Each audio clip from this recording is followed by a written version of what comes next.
Hi there, Leonie here to talk all things property, and today we'll be talking about purchasing your first home. Now, we all know that getting the keys to your first home is extremely exciting, but there's a lot to consider when making what will probably be one of the biggest purchases of your life. Thankfully, I've been in the game for a number of years, so I'm here to talk about some of the key tips to consider when purchasing your first home. One of the first things to consider is finance. Now, that might sound extremely obvious, but you won't believe the number of people that come to me wanting to purchase a home, but not being 100% clear on how much they can borrow and therefore what their budget is.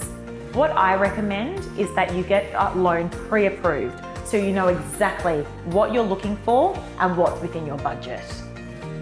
The next thing to consider is your deposit.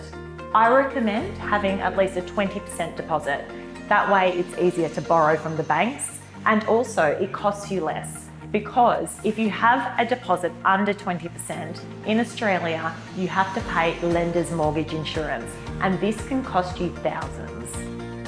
The next tip I have when buying a new home is to get a building inspection done. This is an additional cost, but will be well worth the investment. A building inspector will identify any issues, such as structural issues or water damage or infestation. With an off-the-plan home, you can actually have a building inspector come along with you to your final inspection. And again, they can help you identify any issues with the home. So it is well worth the investment. Now, as a first home buyer, you get a number of benefits and incentives. In Victoria, if you purchase a home for $750,000 or less, you're eligible for the First Home Buyers Grant. If you purchase a home in rural Victoria, that's up to $20,000. If your home is in one of the major cities, it's around $10,000. The other thing to consider are stamp duty savings. If your home is worth less than $600,000, then you don't have to pay stamp duty.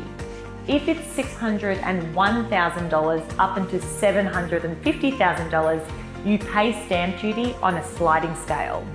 So even if you have your loan approved and you're clear on your budget, be aware of hidden costs. You may think that if you purchase this $600,000 home, you need about $600,000, but there are a number of other fees that you'll incur upon settlement. These include solicitor's fees, bank fees, lender's mortgage insurance potentially if that's relevant to you. So keep these in mind and factor them into your overall budget.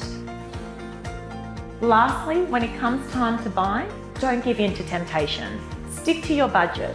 Regardless of how much the banks will lend you, you don't want to put yourself under undue financial pressure in the future.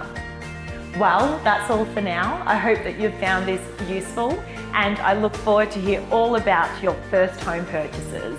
See you next time.